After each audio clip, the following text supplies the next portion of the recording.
Hey tout le monde, donc j'espère que vous allez bien. Donc aujourd'hui on se retrouve pour une nouvelle vidéo. Cette fois-ci nous allons remonter dans le temps et passer cette fois-ci à l'âge de nos grands-parents, c'est-à-dire il y a plus de 60 ans, il y a plus de 50 ans pour certains. Je vais vous présenter les objets qui cartonnaient à l'époque et que pour certains vous ignorez complètement l'existence. Même moi il y en avait certains que j'ignore l'existence. Et pour ça j'ai envie de vous dire, nous allons nous mettre dans le bain, nous allons nous revenir à l'âge qui était l'or. C'était l'âge un peu hippie, donc pour ça un petit peu de coke. On est paré, on est paré. J'aime les licornes, putain. Je suis un papillon, je suis un papillon. Vive les papillons.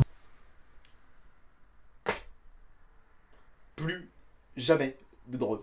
Plus jamais. Donc le premier objet que j'ai envie de vous présenter, il s'agit du distributeur. Oui, mais ce genre de distributeur n'existe plus maintenant. Il s'agit du distributeur à whisky. Oui, bah ça ferait des euros actuellement. Particulièrement moi, oui. Non, je ne suis pas un alcoolique. Ok, un petit peu. Donc le distributeur à whisky, donc je vais pas vous expliquer le principe. Ça distribue du whisky, donc voilà. Donc à la place du café, le distributeur de café dégueulasse qu'on a aujourd'hui, à l'époque on avait un distributeur de whisky. Le deuxième objet que j'ai envie de vous présenter, il s'agit de l'ancêtre des UV. Oui, les UV, vous savez le truc où on fait genre on est parti en vacances là pour faire genre on est bronzé. Voilà, tu prends une petite séance, tu fais genre t'es parti en vacances. T'es resté chez toi à bosser toute la journée à faire des vidéos de merde sur YouTube. Donc je vous présente la bulle en plastique. Alors j'ai pas trouvé le nom particulièrement, c'est la bulle en plastique. Voilà, vous avez ce truc là, voilà. C'est comme ça que ça bronzait à l'époque. Voilà, c'était une bulle en plastique dans ton jardin. Bon, c'est plus économique et j'ai envie de vous dire, effectivement ça consomme pas trop. Mais bon, j'ai envie de te dire que s'il fait le même temps qu'aujourd'hui, on est un petit peu dans la merde pour bronzer. Le troisième objet que j'ai envie de vous parler, il s'agit de l'objet. À mon avis, à l'époque, ils avaient tout compris pour pécho. Il s'agit d'un objet qui vous permet de fumer une cigarette à deux. Donc en gros, bah au lieu de te passer ta baffe comme un gros dégueulasse, genre ton pote a fait une fumée, toi tu tires une latte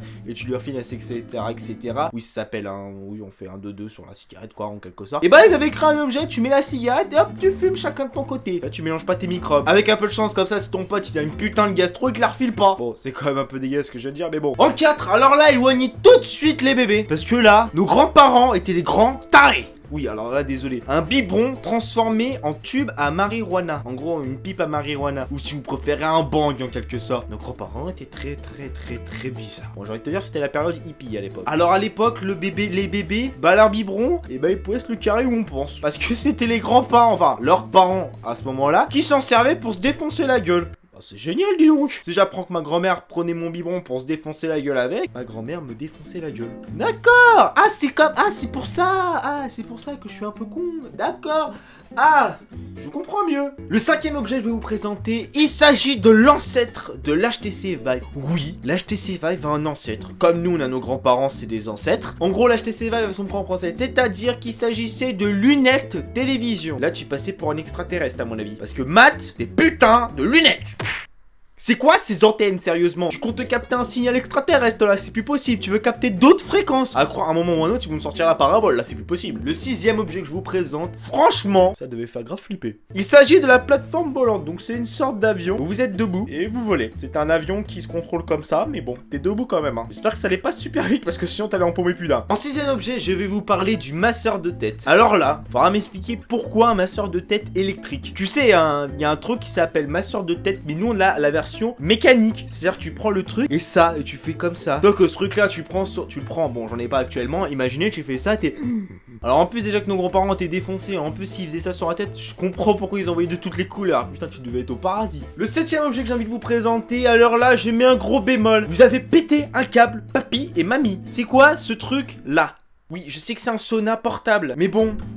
Pourquoi un sauna c'est pas censé être portable? Tu ressembles à quoi là? Bon, j'ai envie de te dire qu'après, avec la combinaison et à mon avis la pipe à biberon là, Krakous, ça ressemblait bizarrement à un extraterrestre. Donc cet objet c'est un sauna portable, donc oui vous avez compris, un sauna portable. Oui ça existe de notre génération, mais bon à l'époque ça cartonnait, et maintenant ça fait un gros flop. Le neuvième objet que j'ai envie de vous présenter, il s'agit d'un objet que personne des plus de 2000, donc ceux qui sont nés après 2000, vous pouvez pas connaître. Il s'agit des disquettes. J'ai connu les disquettes, pas très longtemps mais j'ai connu quand même. Vous êtes en train de me dire, mais c'est quoi une disquette? C'est en gros, si vous préférez, c'est une clé USB d'antan, mais avec une capacité dégueulasse. En gros, si vous préférez, un MO, c'est-à-dire 12 fois moins que maintenant. Parce que maintenant, j'ai envie de te dire qu'on crée des clés USB comme ça qui font 40 Go. Le numéro 1, qui pour moi était l'objet le meilleur, qui franchement, j'aurais kiffé voir ça en vrai. Il s'agit du Sound Burger. Non, ce n'est pas un hamburger que McDonald's a créé encore avec un nom complètement chelou. Il s'agit baladeur vinyle. Oui, ça existe. Il y a eu le baladeur MP3, il y a eu le baladeur cassette, il y a eu le baladeur CD. Et il y a eu avant le baladeur vinyle. Oui, donc en gros, j'ai envie de vous dire, c'est l'ancêtre du baladeur. Comment tu faisais pour le balader? Et en plus, ce qui me fait rire, c'est qu'il y avait plusieurs modèles, dont un avec un crocodile. Alors ça, j'ai éclaté de rire quand j'ai vu ça. Franchement, déjà à l'époque, ils savaient déjà customiser leur baladeur. Bah voilà les gens, j'espère que cette vidéo vous aura plu. Donc dites-moi dans les commentaires quel a été votre objet préféré, savoir si vous avez si vous avez des objets que vous avez kiffé, que vous aimeriez qu'ils reviennent dans le temps. Voilà, ça peut être sympa, vous imaginez des trucs comme ça? Bon, sauf la combinaison d'astronaute et la pipe à crack, hein, parce que là, on va en perdre plus, là, à mon avis. N'hésitez pas en tout cas à laisser un petit pouce bleu, ça ferait super plaisir. N'hésitez pas à venir vous abonner à la chaîne, ça ferait encore plus plaisir. Et sur ce, je vous dis tout le monde. Hein, sale morvieuse? Hein? La meuf qui pense qu'à bouffer. Manger? Ah, là t'entends quand je parle de bouffer, hein? Donc comme vous pouvez le voir, oui,